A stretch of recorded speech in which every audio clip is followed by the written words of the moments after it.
안녕하세요. 자, 오늘은 우리들이 이제 땀을 흘리죠. 운동하고 나면 땀 흘리고, 또 목욕탕에 가서도 땀 흘리고. 그래서 오늘 좋은 땀과 죽은 땀, 살리는 땀이 있고, 이제 우리 땀을 많이 흘리면 우리 혈액체액이 썩어요. 그게 죽은 땀이에요. 거기에 대해서 좀 말씀드릴게요. 그러면 땀이라는 건 우리 몸속에 혈액에서 만든 땀이죠. 그렇죠. 혈액이 이 땀을 만듭니다. 우리 피가 만드는 거예요, 이 땀이. 그러면 예를 들어서 우리가 먹는 음식물이 위에서 소화돼 가지고 소장에서 완전히 포도당이 되죠.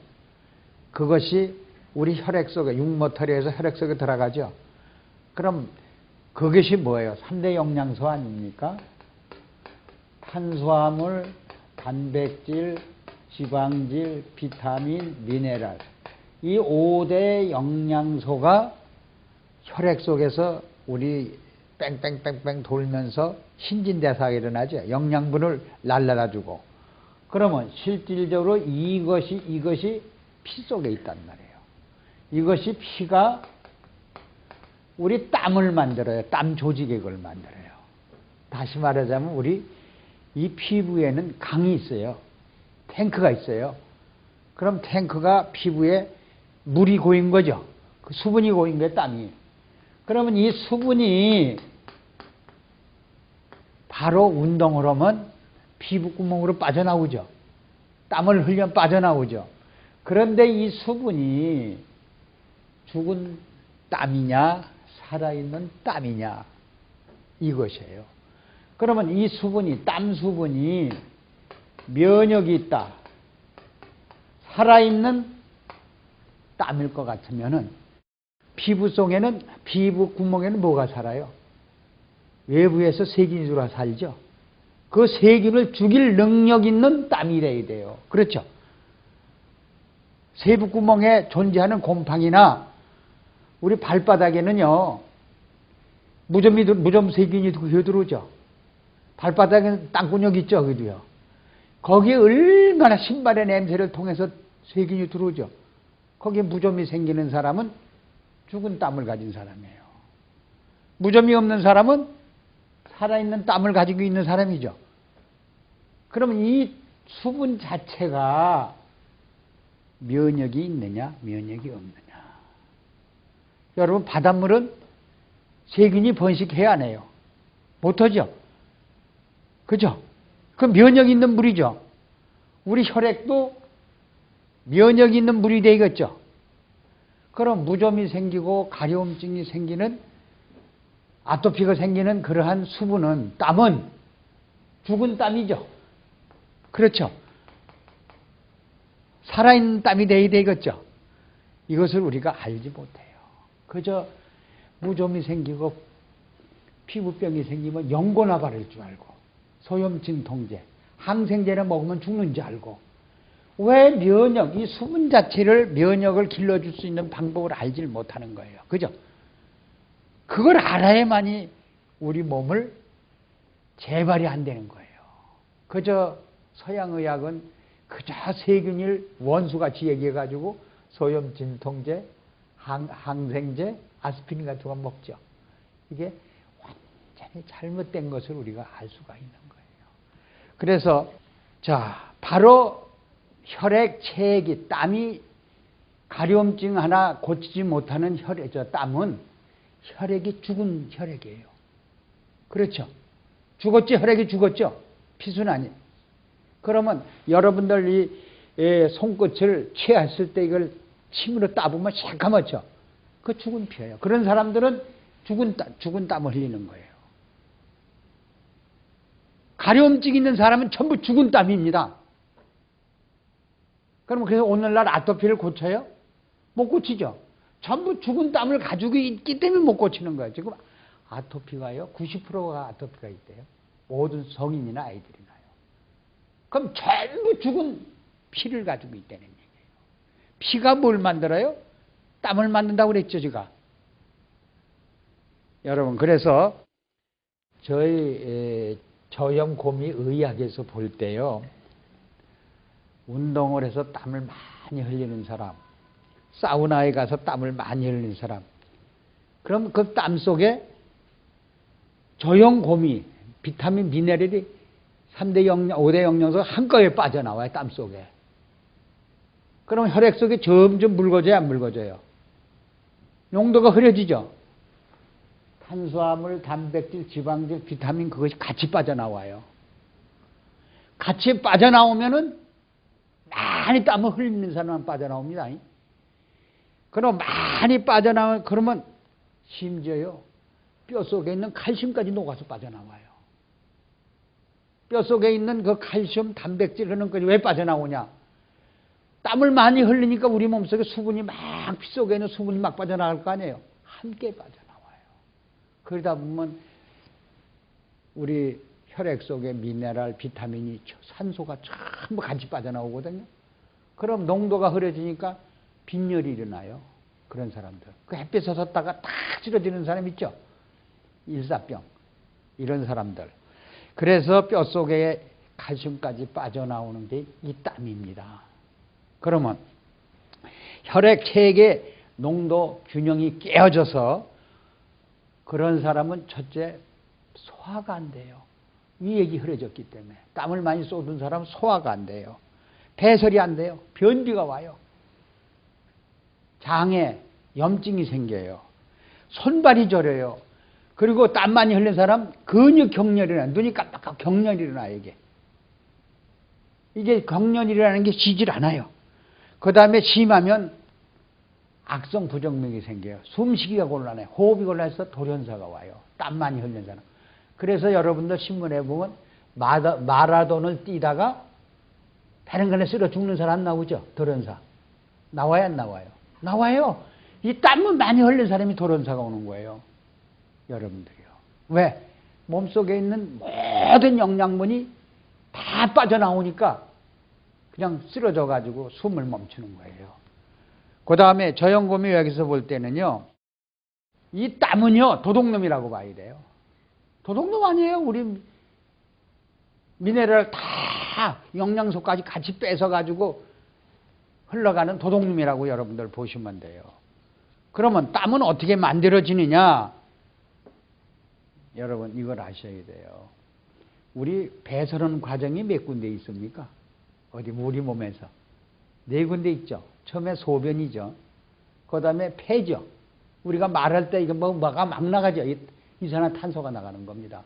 세 번째는 땀구녕으로 배설이 노폐분이 나가죠. 네 번째는 우리 변으로 나가요.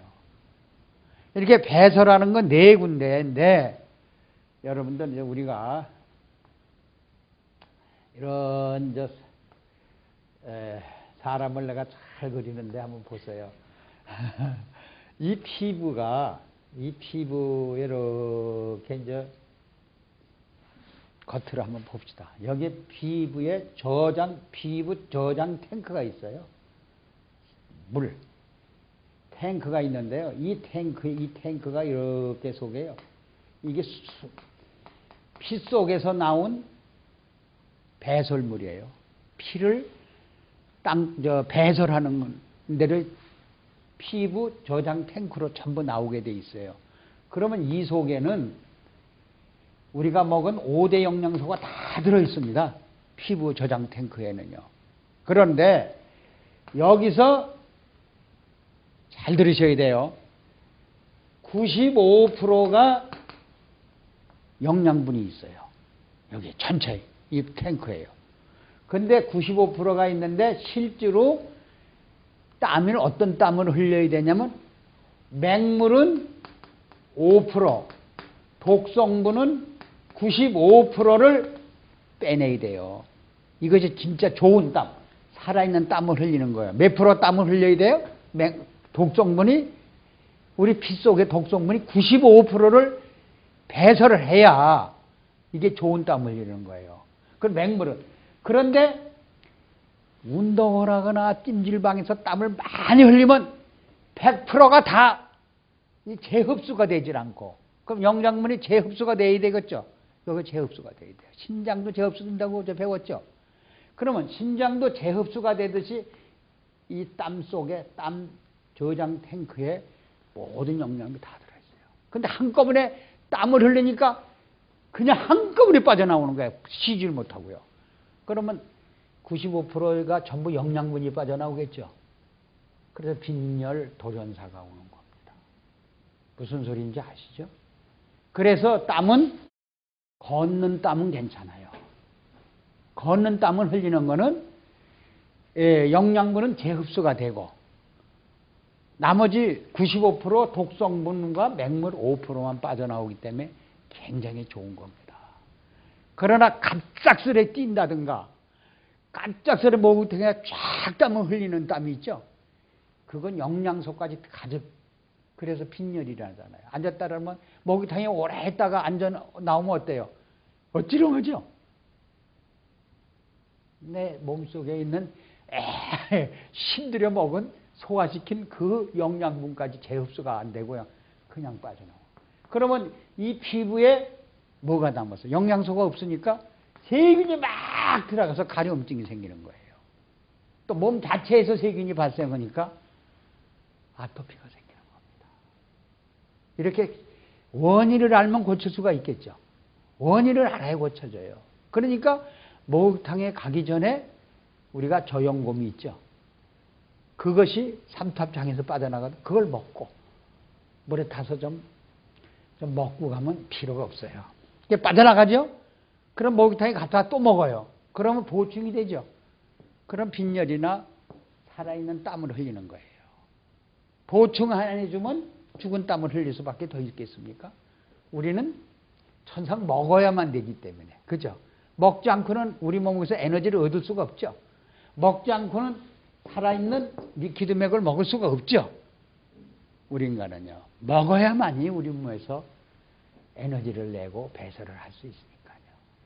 그래서 우리 피부 구멍으로 해서 일부분만 재흡수되고 일부분만 나오는 것이 우리가 땀을 흘리는 살아있는 땀이에요. 그래서 땀 속에 염기성, 산알칼리를 유지할 수 있는 것. 위액은 위액을 산성으로 만들어주지, 또 혈액은 약알칼리로 바꿔주지, 간은 강알칼리로 바꿔주지, 이 바꿔줄 수 있는 물질이 전부 없어졌어. 그러니까 소화 안 돼. 또 우리 혈당이 갈 데가 없어. 그래서 당뇨병, 고혈압, 이 혈압이 올라오는 것이 땀을 함부로 흘리는 사람들이 고혈압에서 낫질 않아요. 당뇨병에서 낫지 않고. 아무리 먹어도 음식 소화도 안 되고. 그래 통증이 없어지지 않는 겁니다. 왜? 영양분이 내 몸속에 공급이 되지 않으니까. 그래서 이 운동을 사우나를 많이 마라톤 뛸 때, 축구장 경기장 할 때요. 여러분 뛸 때 이 뼈가 금이 가요. 금이 가는 사람 많아요. 운동하다가, 태권도 하다가. 그럼 그 뼈가 붙어요? 영양분이 전부 결핍됐을 때 뼈가 금이 가면 붙어요? 안 붙습니다. 그런 사람은 변 냄새가 얼마나 많이 나는지 몰라요. 여러분. 그래서 우리가 혈액, 체액에 3대 영양소와 비타민, 미네랄이 빠져나간 사람은 결국은 노화가 빨리 오고 결국은 우리 몸에 아토피나 심장병, 이러한 통증, 여러 가지 질병을 발생한다. 그래서 땀은 보충해주고, 저염고미 같은 거를 보충해주고 땀을 흘려야 됩니다. 그래서 저염고미를 우리 몸에 저장해 놓고 나서 땀을 흘려야 돼요. 한 가지만 예를 들을게요. 축구를 이제 이 저염고미와 영양소가 1.0%가 혈액 속에 있는데 2시간을 뛰게 했대요. 0.3으로 내려온대요. 그러면 3으로 내려오면 이 사람 돌연사가 와요. 운동 경기를 스톱시키는 이런 일들이 지금 많이 일어납니다.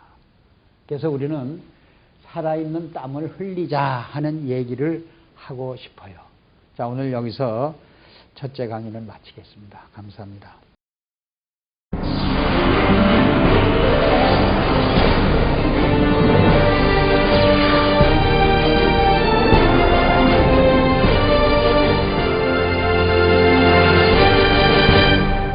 그래서 저염곰이라고 말할 수 있어요. 우리가 볼 때는 이 곰이라고 하는데요. 염도가 낮고, 그리고 염도가 얼마나냐? 47%입니다. 그리고 고미는 미네랄이, 다시 말하자면 미네랄이 53%입니다. 이것이 저염고미, 리퀴드맥이에요. 그러면 이것이 우리 몸속에 얼마를 유지해 주냐? 우리 몸속에 3.5%가 유지해 줘야만이 우리가 건강한 거예요. 그래서 여러분이 잘 알다시피 바닷물 있죠. 이 바닷물은 저염곰이에요. 완전히 여러분들이 분석해 보시면 나트륨이 47%고요. 미네랄이 53%가 들어있는 이 바닷물은 불멸의 물질, 썩지 않죠? 바닷물이 썩습니까, 여러분들요? 그러면 저염고미가 우리 혈액 속에 들어오면 절대 우리 몸이 불로초나 똑같아요. 젊음을 유지하고 살 수 있는 이러한 물질입니다. 리퀴드맥을 생산하고 있는 충남 부여공장. 리퀴드맥은 바닷물 농축액에 생리활성 물질이 풍부한 겨우살이, 청미래, 오가피 등의 약초를 넣어 1년 이상 숙성, 발효시켜 만든다. 염분은 낮고 미네랄은 높다고 해서 저염곰이라고 불리는 리퀴드맥은 미네랄 농축액으로 체내의 건강에 중요한 역할을 담당하는 미네랄의 집약체라고 할 수 있다.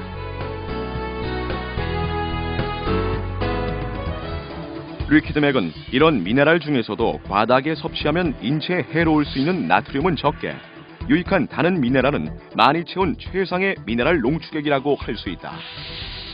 자, 먹는 물이 뭐죠? 포도주도 물이죠. 또 뭐예요? 뭐가 물이요? 자, 과일도 물이죠. 또 뭐 야채도 물이죠.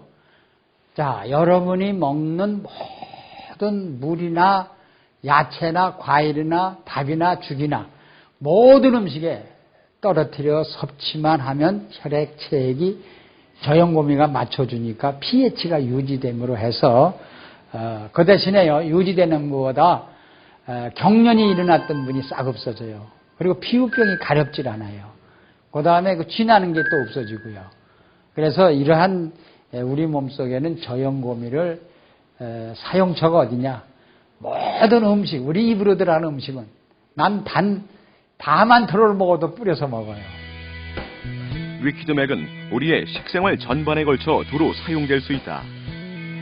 나트륨과 몸에 좋은 다른 미네랄을 47대 53의 비율로 오랜 시간 숙성 발효시킨 리퀴드맥은 음식의 종류에 상관없이 모든 요리와 음료, 디저트 등에 한두 방울씩 떨어뜨려 간단히 섭취하면 된다.